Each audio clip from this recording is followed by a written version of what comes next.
Ken Forrester, Executive Director at Momenta. Welcome to our Digital Thread podcast, produced by, for, and about digital industry leaders. In this series of conversations, we capture insights from the best and brightest minds in digital industry. They're executives, entrepreneurs, advisors, and other thought leaders. What they have in common is, like our team at Momenta, they are deep industry operators. We hope you find these podcasts informative, and as always, we welcome your comments and suggestions. Good day and welcome to episode 233 of our Momenta Industrial Impact Podcast. Today, I'm pleased to host Dr. Alessandro Butté, CEO and co-founder of DataHow, the platform for AI Model-based Bioprocess Development. Momenta just led the Series A round for DataHow. It's our 54th portfolio company. Alessandro received his MSc at Politecnico di Milano in Italy and his Ph.D. at ETH Zurich in Switzerland, both in chemical engineering. After a postdoc at the Georgia Institute of Technology in the US, he came back to ETH Zurich as a senior scientist and lecturer. In 2008, he joined Lonza as head of downstream technologies in the sectors of small molecules and peptides, and was also involved in the pilot program to introduce quality by design. He is the author of more than 90 papers in international peer-reviewed journals and several patents. He also completed an executive MBA at the University of St. Gallen in 2015. Alessandro, welcome to our Industrial Impact Podcast. Welcome. Thank you very much for hosting me, Ken. Absolutely. I'm very glad to be here. And we're proud to also have you here, but also to have the investment closed because, as you can appreciate, it was a long process to go through, mainly because there's lots of great investors we brought into this round, and your technology is so deep and so groundbreaking. I think it took longer to really, truly understand and comprehend it than some of our other investments. So either way, I'm really glad to say we're invested and that you're here and already celebrating, if you will, to start. We used to call this the Digital Thread Podcast, and we changed it recently to Industrial Impact to better represent the things that we feel our companies do. But I always still like to ask kind of the signature question. That is, what would you consider to be your digital thread? In other words, the defining interests and experiences that brought you to this point in life. Well, it wasn't really a linear path for me. I went through different experiences, and many times things developed by case, by random events, in a sense. I always been very passionate about finding solution to practical, industrial problems, especially by combining ideas coming from different fields. So to create something, a very new, groundbreaking, as you were saying, type of solution. And when I started Approach Pharma, maybe we'll discuss later why, but when I started Approach Pharma, that was the case. I really felt that my classical chemical engineering background was not really enough. And at the same time, in the industry, probably still today, but especially in those days, it was very popular, this Lean Six Sigma type of initiatives that put me in contact with statistics. Although even there, I was not really particularly satisfied by these tools, too simple, we're making too little use of what we were knowing about the processes, but still very flexible to the problems of pharma. And I remember I was in one of these random events, I was discussing with a client on how to use the statistics, and I was just showing that actually by introducing a little bit of chemical engineering knowledge into the statistics, it was possible to dramatically improve the efficiency of these tools. And that was, in the end, the main idea. And then I started developing of these simple ideas. In the following up path, I met several people like Michael, my co-founder, or Moritz, that also introduced me a lot into then machine learning and what we call the hybrid models. And on this idea, we started capitalizing, and there was no more as a simple tool to make models for production processes, but became a sophisticated ideas, organic, and to manage in general data and knowledge in the pharmaceutical industry. One might say that your background really was tailor-made to create DataHow. A deep background in engineering, chemical engineering in particular, but also your scale-up manufacturing experience at Lonza, in particular life science products. So I'm curious, what initially attracted you to this bioprocessing space? Well, to be very honest, this was not on me. I was just following the footsteps of my mentor, Professor Morbidelli, that was a co-founder of DataHow. He is very well known in the chemical industry space for exactly doing what I was saying before, putting together very simple ideas from different fields and apply to totally different fields. And in particular, at the beginning of 2000, biological productions, not only in pharma, but in general, it was clear that this was the new frontier. But it was also clear that this was totally, excluded to chemical engineers. This was a job for biotechnologists, biologists, and so on. And at that point in time, Professor Morbidelli just applied a very simple rule of chemical engineering. If your process has a very little productivity, well, move from batch production to continuous productions. And this was his entry into the bio world, right? Try to develop continuous processes like the perfusion processes, the continuous chromatography processes, and so on. I follow up on that. And at that time, I was particularly interested by this FDA initiative, the Quality by Design initiatives, that in the end is following another very simple chemical engineering concept, right? Know your process, know your parameters, and know especially how these are impacting your quality and your efficiency of your process. And I just started applying it to bioprocesses. It was at that time quite a new thing. And this, as you said before, this caught the attention of Lonza that then hired me exactly to do that. So our listening audience here is pretty well familiar with traditional discrete and process industry manufacturing. How does bioprocessing differ from these domains? Well, the typical idea that is especially circulating in the pharmaceutical industry is that the real difference between pharma and any other industry is the regulatory frame. I've been always, frankly, very skeptical about this idea. I found it extremely simple and not justified. I've seen other industries that are also incredibly regulated, adopting very groundbreaking technologies. However, is it indeed true that in pharma, and in particular in biopharma, the way of developing a new drug, a new product, is very different from any other industry? We have to go through this very complex clinical phases that is taking a huge amount of resources in terms of time and capital, of course. So the time that we have to develop a process is a manufacturing process, is actually very small, very little. We have very little resources to do that. And this indeed makes the pharmaceutical industry relatively different from other industry, making everything way more fast, way more flexible, and way more difficult to apply very complex technologies. In the end, everything goes back to another financial truth. For most of the industry, the cost of goods is represented a major factor, but it's not where pharma is making money. So this is also another problem of pharma, that in general, while there is a huge focus on managing portfolio of drugs, there is traditionally very little focus on managing or improving manufacturing. Risk is everything. Being not fail, productions is everything, and this is the major concern. It's an interesting point, particularly around the cost of goods going into the products. I hadn't quite considered it, but the finished goods are worth extraordinarily more than the input products, particularly going into it. So it certainly seems to give you a lot more flexibility in terms of how to get there. And so perhaps that brings us right up to DataHow, which you co-founded in 2017. What inspired the team to start DataHow? Well, in the end, the idea was really simple. Again, to mitigate every risk in creating a manufacturing process for a new drug, especially biopharma moved to what we call platform processes. So processes that can be repeated in a very similar way across different drugs and across different scales. Now, this is a very important concept.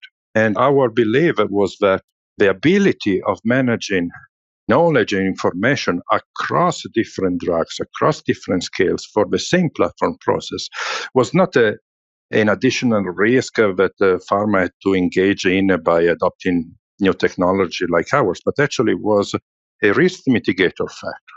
The more we are able to manage the informations across these platform processes, the better and the faster and the safer we will produce DataHow. And this is actually what we are doing at DataHow. We develop a number of tools exactly to support scientists, to support the engineers, to further standardize the way they develop these processes by incorporating a much broader knowledge coming from data that are collected from different scales and different drugs. So it's not just about reducing the number of experiments and saving a little bit of R&D money, but from our perspective, it's more about empowering scientists in being able of taking critical decisions in developing the processes very early with the minimum risk, thanks to this very sophisticated analytical tools that we are providing. You described DataHow as having pioneered the development of hybrid models for bioprocess development, so combining hard-coded process knowledge with data-driven AI. In layperson's terms, what does that actually mean? Yes, this is indeed very, very complicated. Well, first of all, for what we are doing, I typically prefer talking about machine learning. And machine learning is indeed an extremely powerful tool, able to find extremely complex informations in the data, extremely sophisticated patterns in the data that are not manageable by. However, now is no more so trendy to say that machine learning goes with big data. And 10 years ago, we were talking much more about big data and much less about machine learning. But anyway, this remains a fact. In order to find this, to learn the features of the process, we need a lot of data. And this is exactly what we don't have in pharma. So what we are doing practically by providing this mechanistic knowledge, which in the end are just laws of physics, of chemistry, mass balances, and all this typical information that chemical engineers are doing, is to teach the machine learning tool this information so that the machine learning tool can focus on what we don't know about the process. What is it has to be learned because it is very peculiar of the process. Now, this is a nice way of seeing it. So teaching directly a machine learning tool, if you want to have a little bit of a more mathematical perspective, what we are doing is practically constraining the space of the solutions of the machine learning tool to some physical, chemical properties that have to be, of course, not violated. And by doing this, by creating these constraints, we dramatically reduce the possible number of solutions and therefore the amount of data that we need to create this machine learning model. So in a nutshell, what we are doing with the hybrid models, where we combine mechanistic knowledge and machine learning, is seen from a different perspective, is enabling machine learning for small data instead of machine learning for big data. Now, if one were to measure industries based on their opportunity for digitalization, life sciences certainly would be at the top of that list. You mentioned earlier how that industry differs from others in the sense of regulation. But I'm curious, what do you think beyond regulatory has held back greater adoption of automation and autonomy-based solutions like yours? And I guess more importantly, how is DataHow helping your clients accelerate their digital initiatives along those lines? Well, to be very frank, I cannot talk for the entire life science industry. I can talk probably for pharma. And the only explanation that I'm able to give myself is, again, going back to this financial factor. While in the automotive industry, the cost of goods is probably 80% of the balance sheet, for biopharma is sometimes as little as 15%. So the focus on making production processes more effective, more performing, or to adopt new technology is very little, because never by saving 10% in production cost, this will result in a 10% saving on the price of the drug. So this is the only explanation that I'm able to give to myself, and the reason why in the end everything is so, why pharma is so risk concern because there is not such a need of pushing things to empower competition. Now, what we are enabling our customer with is the possibility of anyway be way more efficient, especially with regards to risk. How can I be very effective? How can I limit the number of data, experiments, and information that I need to collect, but still being able to manage very well my process, being very robust, produce a drug that is always following the best quality standards possible. And in the end, this together with the possibility of learning much better the processes and their characteristics is where we can create value for our customers. So really on that point then, help us understand what have been some of your early wins with your customers? Well, I think that a smart decision that we took at the beginning of our journey was to have what is typically called a lean product development. So not, closing ourselves into a lab or in our case into an office in front of a computer and develop a product that in the end nobody wants or nobody is able to use. So right at the beginning, and this was also, of course, functional to bootstrap the company until now, we engage in a very broad number of collaborations with the final user, with biopharma. And we have been able to collect a huge amount of data and a huge amount of experience out of this collaboration. When we started to disseminate these results very early in our journey, of course, this created a lot of interest in what we were doing. I have to say that we've been also particularly lucky because digitalization, although declining in different ways across the pharmaceutical industry, was already before the COVID pandemic at the top of the agenda of every pharmaceutical industry. So we were entering that space that was ready to try new solutions. So we arrived in time and we didn't do a bad job, let me say. So help me understand, in terms of your clients, how do you know when an organization is ready to adopt your solution? And I guess more importantly, what are some of the best practices that you've seen in your clients realizing the potential value of your solution? That's a very good question for which, unfortunately, I'm afraid I don't have an equally good answer, mostly because one of the problems that we are seeing is that even within the same organization, we talk with a different production site or even a different business unit, the readiness or what we call the digital readiness or the readiness to adopt our tools is extremely different. And this is mostly driven by some local initiatives and so on. So in general, we have seen that the adoption was way faster in industry where all this initiative had a very strong coordination at the very high management level. Because it's not just about modeling of processes, but you have to create an entire digital frame from the supply chain to manufacturing to collecting data to then creating digital twins like we are doing and having something that is coherent also across different stages of the drug life cycle. So when there was this very coordinated initiative, and unfortunately it's not always the case, the results were better. And in particular, when the industry were letting scientists to give a fair assessment of the technology, sometimes the daily duties and the R&D activities or the exploration of new ideas are performed simultaneously. And of course, your daily duties are always winning on exploring new ideas. So this is actually a very fundamental point of empowering scientists to challenge the technology, but also to take actions that might be risky, might be the best to really assess the technology.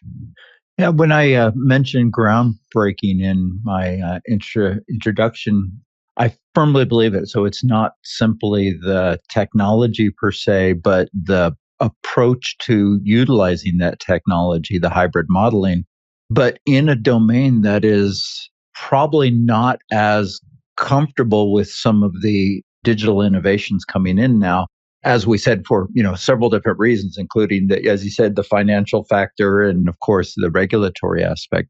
But I think those winds are certainly changing, and you guys seem to be very well positioned to scale up. Part of the problem always is finding the right consistent buyer, influencer in an organization, and especially where you're having to kind of raise the tide of knowledge. And so you are particularly playing a pioneering role in your company as well.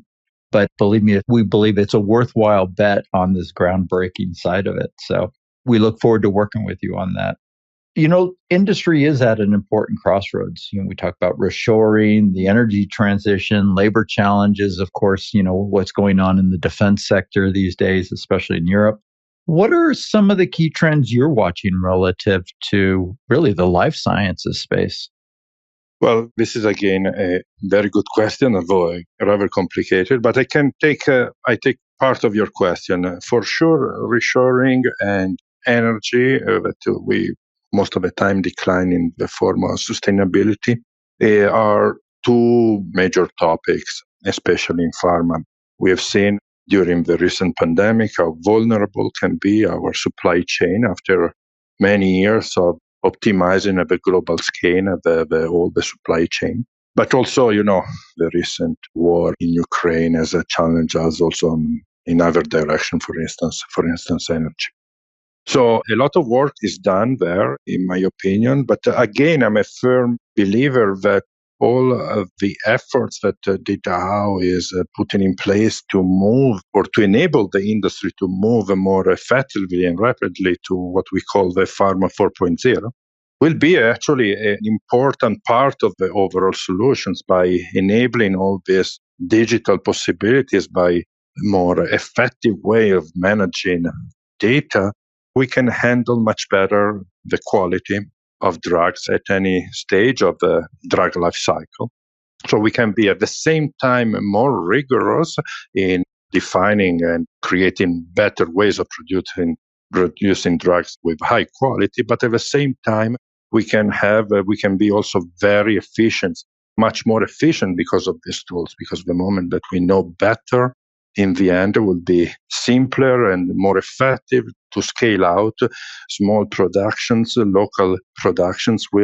This will significantly shorten the supply chain, but also will make the entire manufacturing more flexible, for instance, to drug demands, which means in the end a very beneficial effect for the investment and therefore for the cost of these drugs, but also for sustainability. Many times this scaling out goes hand in hand with more effective technology, for instance, continuous production that from a perspective of sustainability are definitely the direction in which we should go.